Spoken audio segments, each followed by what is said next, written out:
കേരളത്തിൽ ഇലക്ട്രിക് വാഹനത്തിൽ നിന്ന് വൈദ്യുതി ഉൽപ്പാദിപ്പിച്ച് ഗ്രിഡിലേക്ക് നൽകുന്ന പദ്ധതി നടപ്പിലാക്കാൻ നിർദ്ദേശം. പുനരുപയോഗ ഊർജ്ജ ചട്ടം നിർമ്മിക്കാനുള്ള കരടിലാണ് വൈദ്യുതി regulatory commission vehicle to grid പദ്ധതിയും ഉൾപ്പെടുത്തിയിട്ടുള്ളത്. പദ്ധതിക്കായി KSEB പ്രത്യേക പ്രോട്ടോകോൾ തയ്യാറാക്കണമെന്നും കമ്മീഷൻ നിർദ്ദേശിച്ചിട്ടുണ്ട്. ഇലക്ട്രോണിക് വാഹന ഉടമകളും ചാർജിംഗ് സ്റ്റേഷനുകളും KSEBയുമായി കൈകോർത്ത് വെഹിക്കിൾ ടു ഗ്രിഡ് പദ്ധതി നടപ്പിലാക്കണമെന്നാണ് വൈദ്യുതി റെഗുലേറ്ററി കമ്മീഷൻ പുറത്തിറക്കിയ കരടിലെ നിർദ്ദേശം. KSEB തയ്യാറാക്കുന്ന പ്രോട്ടോകോളിന്റെ അടിസ്ഥാനത്തിലാവണം പ്രവർത്തിക്കേണ്ടത്. വൈദ്യുതി വാഹനത്തിൽ നിന്ന് വൈദ്യുതി വിൽക്കുന്നത് നിരീക്ഷിക്കാൻ സ്മാർട്ട് മീറ്ററിംഗ് ഏർപ്പെടുത്തണം.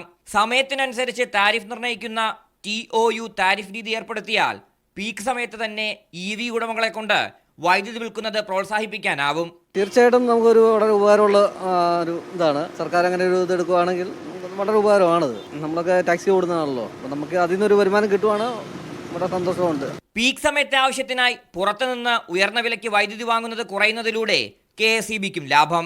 ആദ്യഘട്ടമെന്നോണം രാത്രി വാഹനം ചാർജ് ചെയ്യാൻ ചാർജിംഗ് സ്റ്റേഷനുകൾ ഈടാക്കുന്ന നിരക്ക് തന്നെ വാഹന ഉടമ വൈദ്യുതി വിൽക്കുമ്പോൾ നൽകണമെന്ന നിർദ്ദേശവും കമ്മീഷൻ കരട് ചട്ടത്തിൽ ഉൾപ്പെടുത്തിയിട്ടുണ്ട്. ഗാർഹിക ഉപഭോക്താക്കൾ ഉൾപ്പെടെ മറ്റു ഉപഭോക്താക്കൾക്ക് വൈദ്യുതി വാഹനങ്ങളിൽ നിന്ന് ഉൽപ്പാദിപ്പിക്കുന്ന വൈദ്യുതി വിൽക്കാനാവുമോ എന്ന കാര്യം കൂടി പരിശോധിക്കാൻ കമ്മീഷൻ നിർദ്ദേശം നൽകിയിട്ടുണ്ട്. തിരുവനന്തപുരത്ത് നിന്ന് ക്യാമറ പേഴ്സൺ രാജീവ് രാജേന്ദ്രനോടൊപ്പം RB സനു, മീഡിയ 1.